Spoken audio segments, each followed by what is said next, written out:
नमस्कार. हिंदुस्तान पोस्टमध्ये आपल्या सर्वांचं हार्दिक स्वागत आहे. मी चंद्रशेखर नेने, आंतरराष्ट्रीय घडामोडींचा अभ्यासक.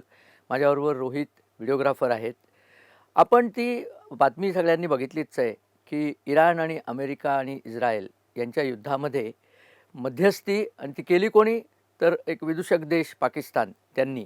अशी बातमी सांगतोय आधी तुम्हाला. आणि त्यांनी युद्ध थांबणार, शस्त्रबंदी झाली आहे. शस्त्रबंदी त्याला इंग्लिशमध्ये सीज फायर म्हणतात. म्हणजे एकमेकांवर हल्ले करायचे नाही. युद्ध थांबलेलं नाही, युद्ध तहकूब झालेलं आहे आणि त्याच्यानंतर बोलणी होतील, असा साधारण त्यांनी प्लॅन केला होता. आता त्याच्याकरता इराणनी 10 मागण्यांचं एक पत्रक पाठवलं आणि ते पत्रक पाकिस्तान मार्गे पाठवलं, असं म्हणण्यात येतं. आणि असं पत्रक पाठवल्याचा जो आहे घोषणा ही पाकिस्तानचे जे पंतप्रधान आहेत शहबाज शरीफ त्यांनी केली. आता गंमत बघा, ही जी घोषणा त्यांनी केली ती ट्विटरवर केली आणि ट्विटरवर जो पहिला त्यांनी फॉर्मॅट घातला त्याच्यामध्येच लिहिलं होतं की हा अमेरिकेकडनं आलेला हा ड्राफ्ट आहे आणि हा ड्राफ्ट पाकिस्तानच्या पंतप्रधानांकरता आहे. आता यांचा हा ड्राफ्ट करणारा मनुष्य जर शहबाज शरीफ यांचाच कोणीतरी कर्मचारी असता तर तो पाकिस्तानचा पंतप्रधान असं म्हणणार नाही ना, तो पंतप्रधानांचा ड्राफ्ट असं म्हणेल. त्यावरनं सरळ होतं की अमेरिकेने दिलं होतं, अमेरिकेने सांगितलं होतं हे वाचायचं, असंच वाचायचं आणि मुकाट्याने बाहेर पडायचं. म्हणजे पत्रवाहक किंवा कबूतराची त्याला आपण एक उपमा देऊया. ते सिनेमात कुठलं तरी गाणं होतं ना, कबूतर जा जा जा, तसा हा शहबाज शरीफ किंवा पाकिस्तान सगळा देशच अमेरिकेने कबुतरासारखा वापरला की संदेश फक्त द्यायचा. आणि संदेश काय दिला की इराणनी मागणी केली आहे की युद्धबंदी व्हावी, शस्त्रबंदी व्हावी, आता लढाई करू नका, पण त्याच्याकरता आमच्या 10 मागण्यांचं एक परिपत्रक जोडलेलं आहे. त्या 10 मागण्या जर तुम्ही वाचल्या तर हसावं का रडावं ते कळत नाही. कारण त्या मागण्यांमध्ये एक मागणी अशी आहे की आम्ही जे काही युरेनियम बनवू, आम्ही अण्वस्त्र सज्ज होऊ, त्याच्यावरती तुम्ही बंधन घालायचं नाही. अमेरिकेने जी सगळी आमच्यावर बंधनं घातली आहेत, म्हणजे ज्याला सँक्शन्स म्हणतात, ती सगळी मागे घ्यायची. युनायटेड नेशन सिक्युरिटी काउन्सिलने जी बंधनं घातली आहेत ती मागे घ्यायची. इंटरनॅशनल ॲटॉमिक एनर्जी कमिशन यांनी जी बंधनं घातली आहेत ती मागे घ्यायची. युद्धात एकमेकांवरती कोणी हल्ला करायचा नाही आणि याच्यापुढे इराणवरती हल्ला करणार नाही याबद्दल ग्वाही द्यायची. कोणी? अमेरिकेने. इराण कुठलाही ग्वाही देत नाही बरं का. इराणला करायचं असेल तेव्हा हल्ला इराण करणारच आहे, पण अमेरिकेने मात्र ही ग्वाही द्यायची. आणि सर्वात शेवटचं कलम तर फारच छान आहे की या युद्धबंदीचा लेबनॉनला सुद्धा फायदा झाला पाहिजे. लेबनॉनवरती सुद्धा तुम्ही आक्रमण करता कामा नये. लेबनॉनवर आक्रमण कोण करतं? इस्रायल. या सगळ्या घोषणेमध्ये इस्रायलचा कुठेच संबंध नाही आहे. अमेरिका म्हणजे ट्रम्प आणि इराण यांनी आपापसात बोलून हे ठरवलं असं आपल्याला वाटावं, अशी गत ही सगळी मांडणी केली होती. आणि केली कोणी? तर पाकिस्तानने. पाकिस्तानची अवकात ती काय आणि पाकिस्तानला या युद्धामध्ये कोणीच मोजत नाही आहे. कारण खरं हे जर करायचं झालं तर सौदी अरेबिया आहे, कतार आहे. नॉर्मली कतारला ही सगळं कामं सांगायचे, कारण याच्या आधीसुद्धा इराण, हमास, हुती, हिजबुल्ला या सगळ्यांचे प्रतिनिधी कतारमध्ये गोळा व्हायचे. तालिबानचे सुद्धा प्रतिनिधी कतारमध्ये गोळा पाहिजे. पण कतारवरतीच इराणने आक्रमण केलेलं आहे, त्यामुळे कतार याच्यात येणार नाही. कुठलीच अरब राष्ट्र याच्यात आलेली नाही आहेत. पाकिस्तानला त्याच्यात घेतलं. पाकिस्तानच्या याच्यात काही संबंध तरी आहे का? आणि इराणने आता काय सांगितलं? बरं, त्याच्यात असं म्हटलं होतं की याची मीटिंग शनिवारी पाकिस्तानात घ्यायची आहे. पाकिस्तानात घ्यायची, आधी शुक्रवारी घ्यायची, मग शनिवारी घ्यायची. इराणने सांगितलं आमचा पाकिस्तानवर विश्वास नाही, आम्ही पाकिस्तानात मीटिंगला येणारच नाही. भानगडच संपली. आधी अमेरिकेचे उपराष्ट्रपती JD व्हॅन्स यायचे होते, तेही येणार नाहीत. मग हे आहे काय? आणि काल तर कहरच झाला. अमेरिकेची प्रेस सेक्रेटरी जी आहे व्हाईट हाऊसची, कॅरोलिन लेविट, त्यांनी सांगून टाकलं की हा जो कागद आहे, हा कागद इराणकडनं जरी आला असला तरी हा कागद कचऱ्याच्या डब्यात फेकण्याच्या लायकीचा आहे. मी याच्या आधीच्या काही व्हिडिओजमध्ये हे सांगितलेलं आहे की हा कागद कचऱ्याच्या डब्यातच फेकण्याच्या लायकीचा आहे. कारण हा कागद जर मान्य केला तर इराण लढाई जिंकलं हेच मान्य केल्यासारखं आहे. तसं अजिबात झालेलं नाही आहे. इराणला इतका मार पडला आहे. आणि खरं म्हणजे हे का पुढे आलं की इराणवरती ट्रम्पने सांगितलं की आम्ही तुमच्यावरती आता एवढा हल्ला करणार आहोत की 4 तासात संपूर्ण इराण नामशेष करून टाकू, तुमची संस्कृतीच संपवून टाकू, या प्रकारच्या वल्गना ट्रम्प यांनी केल्या होत्या. त्याला प्रत्युत्तर म्हणून इराणने काय केलं? इराणने आपल्या स्त्रिया आणि मुलं यांना जिथे जिथे अमेरिका बॉम्ब टाकणार होतं, अमेरिका पुलावर बॉम्ब टाकणार होती, अमेरिका त्यांच्या ॲटॉमिक एनर्जीवरती बॉम्ब टाकणार होती, अमेरिका त्यांच्या जनरेटिंग सेट्सवरती बॉम्ब टाकणार होती. आणि या सगळ्या गोष्टींवरती जर अमेरिकेने बॉम्ब टाकले तर इराणची जी काही रेल्वेजवरती अमेरिका आणि इस्रायल दोघंही, हे झालं असतं तर इराण 100 वर्ष तरी मागे जाईल अशी साधारण परिस्थिती झाली असती. म्हणून इराणने जिथे जिथे म्हणून अमेरिका बॉम्ब टाकेल तिथे तिथे माणसं गोळा करून ठेवली, स्त्रिया आणि मुलं, स्त्रिया आणि मुलं. म्हणजे उद्या जर बॉम्ब टाकला तर जगापुढे रडायला हे मोकळे की आमच्या स्त्रिया मुलांना मारलं. अरे तुम्हाला सांगितलंय तुमच्यावर बॉम्ब टाकून, तिथे तुम्ही तुमची स्त्रिया मुलं, जसं आपण वाघ पकडण्याकरता बकरी बांधतो की नाही, तसे त्या मुली आणि स्त्रिया आणि मुलं तिथे बांधली होती. ही तुमची संस्कृती, ही तुमची लायकी, ही तुमची अवकात. अमेरिकेने कदाचित काय केलं असेल, माझा असा समज आहे हं. एक तर त्यांनी सांगितलं की या मागण्यांना काहीच अर्थ नाही, या मागण्यांवरती विचार होईल. तो सुद्धा विचार कसा होईल की त्या मागण्या रिजेक्टच होणार, अशा मागण्या मान्य करायच्या तर लढाईच कशाला केली. हां, आणखीन एक मागणी त्यांनी सांगितलं होतं, हे सगळं जर झालं तर आम्ही होर्मुझची सामुद्रधुनी मोकळी करू. तो खरा कळीचा मुद्दा होता. होर्मुझची सामुद्रधुनी अडवल्यामुळे इराणनी कोणालाही तिथनं प्रवास करता येत नाही आहे. त्यामुळे जगाचा एनर्जी सप्लाय 20% ते 30% ज्याच्यातनं जगाचं तेल आणि गॅस जातो ते बंद झालं आहे. म्हणून सगळं जगच कारभारलं आहे. भारताला सुद्धा त्याचा त्रास होतो आहे. पाकिस्तानमध्ये तर तेलाचा टिपूच नाही आहे होर्मुझ बंद झाल्यामुळे.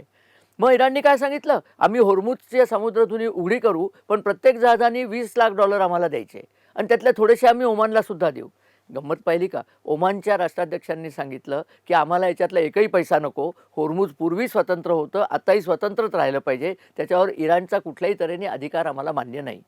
युनायटेड नेशनला सुद्धा तो अधिकार मान्य नाही, कारण United Nations committee on open seas, UNCLOS त्याला म्हणतात, committee on laws of open sea, तर अनक्लोज, त्या अनक्लोजमध्ये सांगितलेलं आहे की कोणीही अशा ओपन स्ट्रेटवरती, ओपन सामुद्रधुनी किंवा ओपन प्रवासावरती कोणीही राष्ट्र क्लेम करू शकत नाही. इथनं नेव्हीची जहाजं आणि वाहतुकीची जहाजं आणि मालवाहू जहाजं स्वतंत्रपणे गेली पाहिजे. कोणी असा टॅक्स ही वाटमारीपणा झाला हो. ही इराणची वाटमारी आहे की तुम्ही गेलात तर मला पैसे द्या तर तुम्हाला जाऊ देईन. हे कोण ऐकून घेईल? आणि हे पैसे का द्यायचे? तर इराण म्हणलं तुम्ही अमेरिकेने एवढं नुकसान केलं ना, ते आम्हाला भरून काढायचं आहे. किती पैसे मिळणार आहेत माहिती आहेत का त्यांना? असं जर केलं तर आत्ताचा ट्रॅफिकचा विचार केला तर $100 अब्ज वर्षाला इराणला मिळतील फक्त या टोल टॅक्समुळे. कोण देणार आहे हा टोल टॅक्स? ट्रम्प त्याच्या खिशातनं देणार नाही, तुम्ही आम्ही देणार आहोत, कारण आम्हाला ते तेल तिथनं आणलं की तो टोल टॅक्स त्या तेलाच्या किमतीत ॲड होईल. तेव्हा हे काही व्हायचं नाही आहे. आणि कॅरोलिन लिव्हिटनी अमेरिकन राष्ट्राध्यक्षाचीच भूमिका सांगितली की आम्ही हे काही अजिबात मान्य करत नाही आहोत. मग हे का केलं?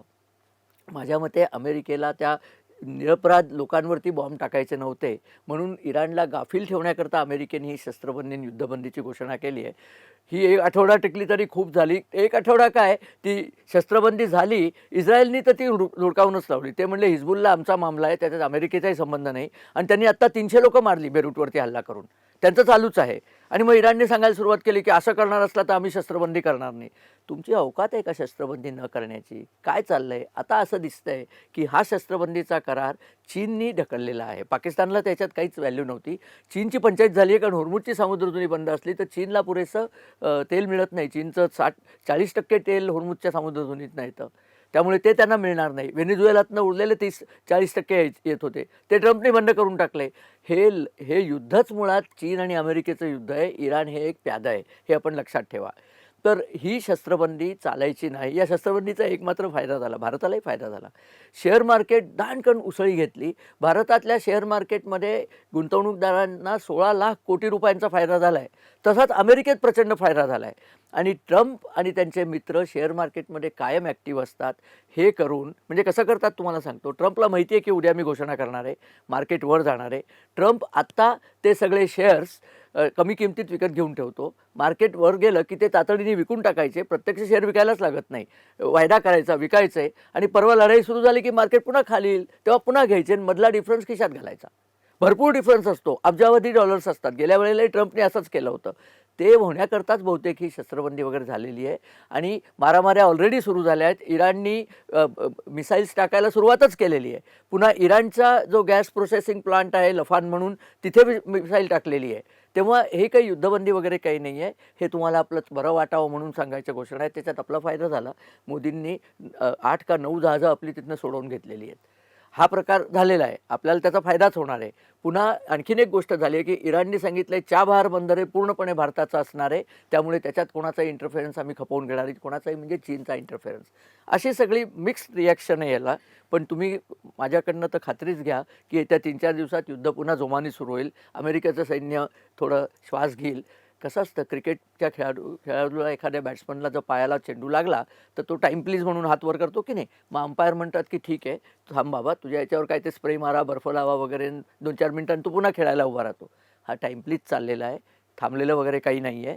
कारण माझा मित्र कुवेतला आहे, त्यांनी मला हे झाल्यानंतर फोन करून सांगितलं की 3 वाजता पहाटे, म्हणजे कुवेत टाईमला पहाटे 3 वाजता ती युद्धबंदी होणार होती. 3 पर्यंत जर इराणने ऐकलं नाही तर आम्ही बॉम्ब टाकू वगैरे, तर 3:30ला त्यांच्यावरनं मिसाईल्स गेली आणि त्याचे अलर्ट आले. म्हणजे इराण मिसाईल टाकतच होतं. तेव्हा हे काही युद्धबंदी वगैरे नाही, एकमेकांच्या डोळ्यात धूळ फेकण्याचा कार्यक्रम आहे. लवकरच पुन्हा युद्धाला सुरुवात होईल. आणि शेवटचं सांगतो, इराणसारख्या घातक शत्रूला डिवचायचं, मारायचं आणि अर्धमेला करून सोडून द्यायचं, ही चांगली शहाणपणाची नीती नाही. तुम्ही कोकणातले लोक आहात, आपण शेतकरी लोक आहोत. आपल्या शेतात जर एखादा साप निघाला, लक्षात ठेवा, मी इराणला साप म्हणत नाही. एखादा धोका या अर्थाने मी सापाचं उदाहरण घेतलं आहे. एखादा साप निघाला तर त्याला काठी मारून अर्धमेला करून आपण सोडून देणार नाही. आपण त्याचा पूर्ण निपातच करू, कारण तो बरा झाला की पुन्हा डोक धरून आपल्याला मारायला नाही का येणार. तेव्हा अमेरिका काही इतकी खुली नाही आहे, तेव्हा ते अजिबात सोडणार नाही आहेत. इस्रायलनी तर सांगितलं आम्ही सोडणारच नाही आहोत. आणि आता तुम्ही बघाल की 2-3 दिवसात परत युद्धाला सुरुवात होईल. आणि कदाचित आता ते इराणचे जर बायका मुलं त्या ठिकाणी नसले तर अमेरिका जी भयानक बॉम्बरी करणार आहे त्यांच्यावरती, ती आता करेल अशी शक्यता आहे. थोडक्यात भारताची काही जहाजं सुटली, चाबहारचं आश्वासन भारताला मिळालं, ही चांगली गोष्ट आहे. चीन, भारत त्यानिमित्ताने थोडे जवळ आले, हेही काही अगदी वाईट नाही झालं. काय होतं ते आपण बघूच. ट्रम्पना काळजी एवढीच आहे की त्यांच्या तिथल्या जनतेमध्ये ट्रम्प अप्रिय होऊ नयेत, म्हणून हा सगळा डाव खेळला गेलेला आहे. ह्याची आपण खात्री बाळगावी. असो, यावरती आणखीन नवीन काय होईल ते मी आपल्यापुढे आणणारच आहे. आपल्याला जर हा व्हिडिओ आवडला तर आपण मित्रपरिवाराबरोबर शेअर करा, आमच्या चॅनलला सबस्क्राईब करा. आणि हो, आपल्या कमेंट्स आमच्याकडे येऊ दे. आपल्या लाईक्स आणि आपल्या कमेंट्स ही आमची ऊर्जा असते. व्हिडिओ बघितल्याबद्दल नमस्कार. जय हिंद आणि धन्यवाद.